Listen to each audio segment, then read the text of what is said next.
The first piece of equipment to talk about is the brew kettle. This kettle should be large enough to hold about 3 gallons of water. Ideally, the kettle will be made from stainless steel like this one. An alternative would be an enamel stock pot. Whichever one you choose, just be sure to never use aluminum.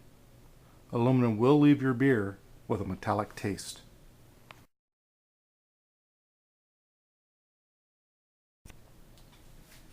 Next, we have the primary fermentation bucket. This is a 7-gallon food-grade plastic bucket. It is very important that this be a food-grade plastic. Do not just use a plastic bucket you find in your local hardware store. This bucket has an airtight lid. This is very important. When you are fermenting your beer, you don't want any outside air getting in. Stray bacteria and yeast could contaminate your beer if you were to let air into the bucket while it was fermenting. You will notice that the lid has a small hole drilled in it with a rubber grommet. This is for the airlock.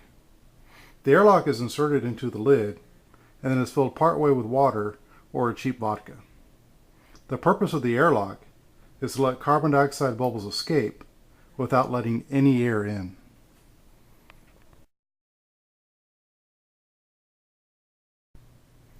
This is the airlock that I just mentioned. It inserts into the rubber grommet and the hole in the top of the lid.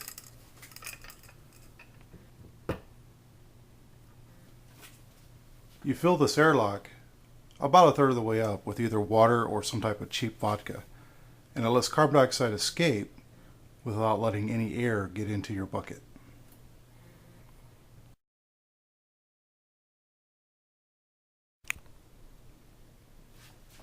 This is a 5-gallon glass carboy. It is used for a second stage fermentation. You will need a rubber stopper like this that has a hole in it.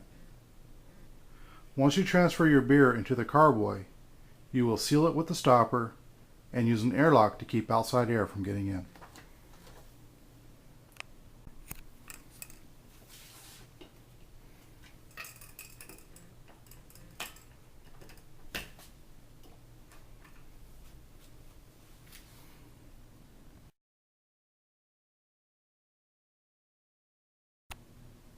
Next, we have a floating thermometer.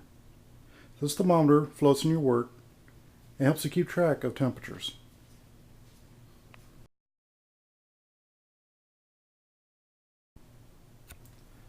This is an auto siphon.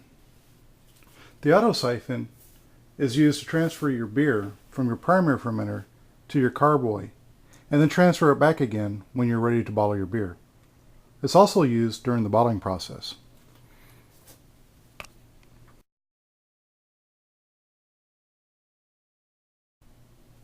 This device is a bottle capper.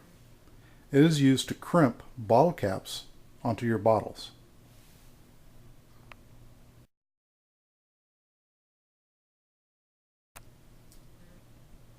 This is an optional piece of equipment called a wort chiller.